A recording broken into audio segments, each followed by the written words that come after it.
Alright, so unfortunately the second match didn't record correctly, and there weren't any replays. But for the third match, there were replays, so I'm gonna record that and walk you through it. So my opponent is playing red, black, and white, and this is a very good hand against him. Because of Mind Shatter, he's very vulnerable to it. Also, Sower into Sword is pretty nice. The Compulsive Research was a good turn 3 play, but I decided to put down Mimic Vat because he had lots of removal.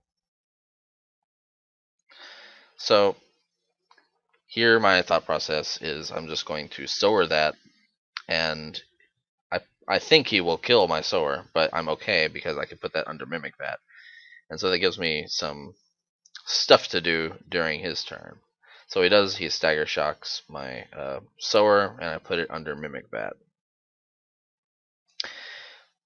There I passed the turn without playing Compulsive Research because I wanted to Broken Ambitions any bombish type card he has, because he doesn't have many non-black creatures.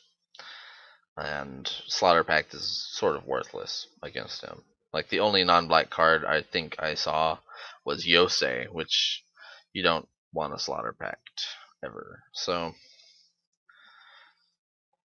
he goes ahead and Stagger Shocks me. I don't play the I don't put the Sower into play because I want to Broken Ambitions him, and I can just Sower at the end of the turn and regain the 2 life and also deal him some damage.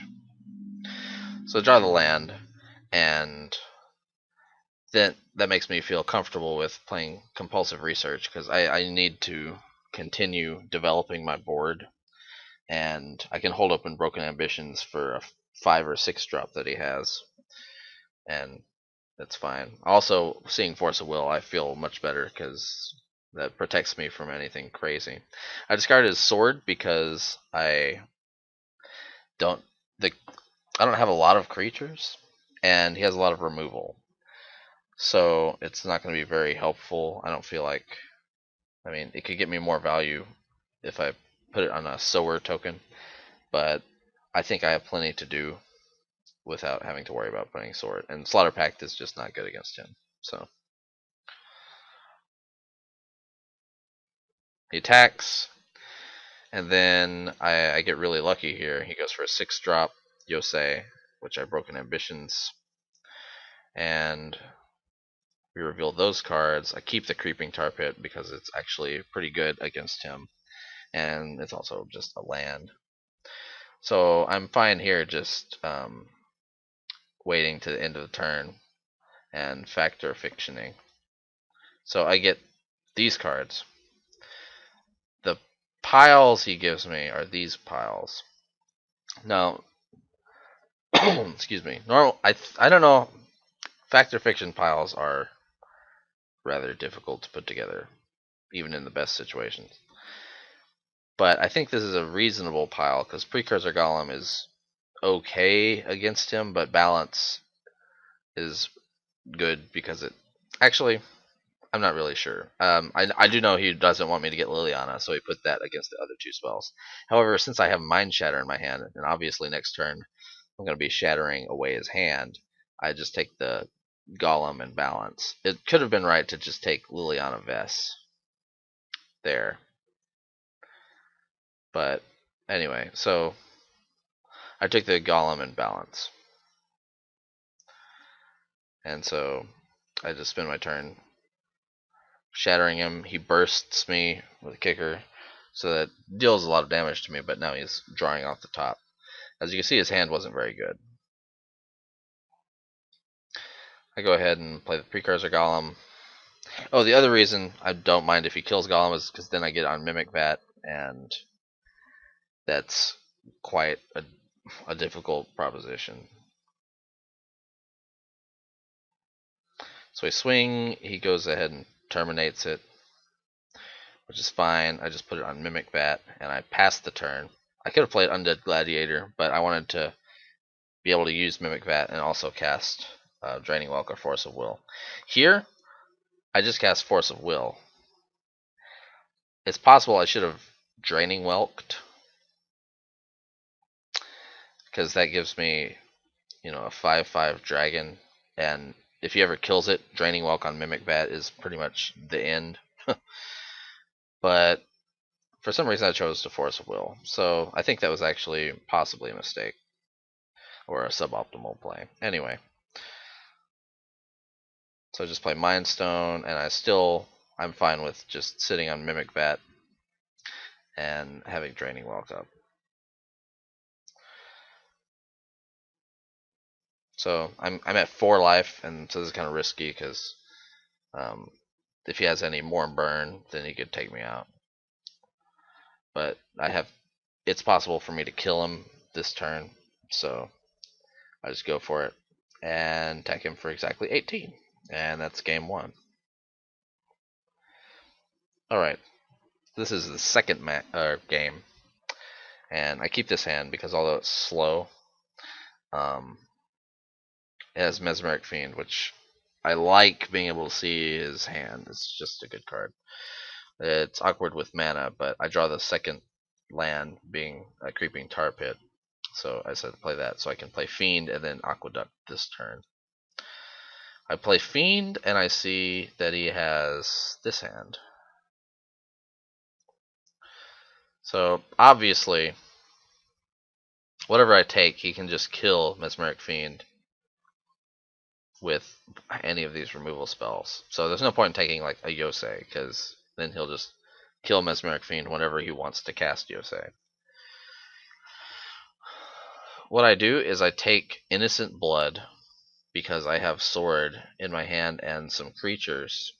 So if I ever have an opportunity to slip Sword onto a creature, then his removal turns useless. He has to point at my face or at Liliana. And I'm not worried at all about Sword because he doesn't have any creatures that he can put that on anytime soon. And obviously I'm going to wait to Broken Ambitions, Graveborn Muse. So I took Burst Lightning, make that play. Of course he casts Innocent Blood to get back his Burst Lightning. He did not draw a land, so I'm feeling pretty good here.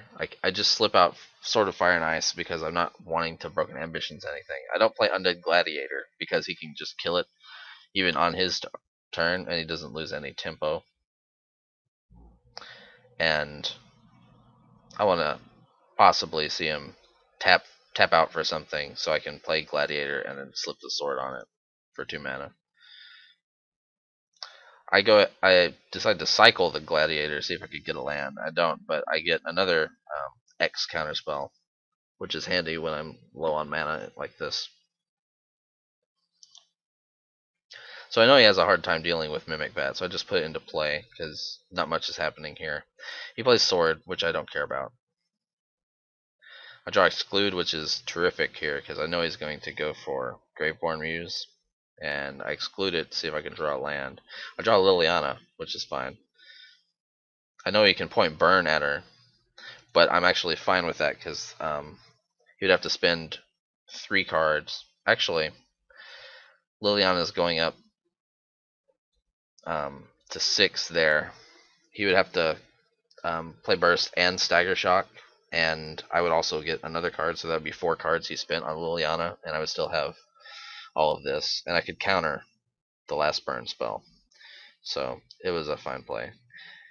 He has a 5-drop, which is fine because I have Sower, and I can just play and equip Sword, and I know 2 of the cards in his hand.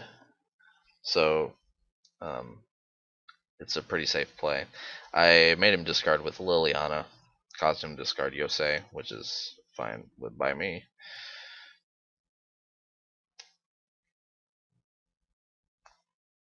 So in that case, he Burst Lightning his own Ob Nixilis,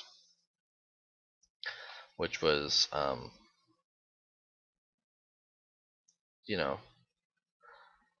reasonable. But I get to put it under Mimic Bat, and so that's still a huge threat. So I don't Mimic Bat and attack here because I would rather just hold up any of my counter spells.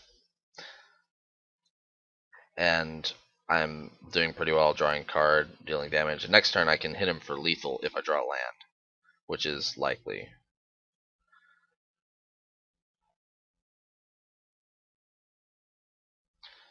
So he casts Banefire, targeting me for 5, and deals it to Liliana, which is perfectly acceptable because I can just activate Liliana and I have a huge board presence that he can't wrath away because of Yosei.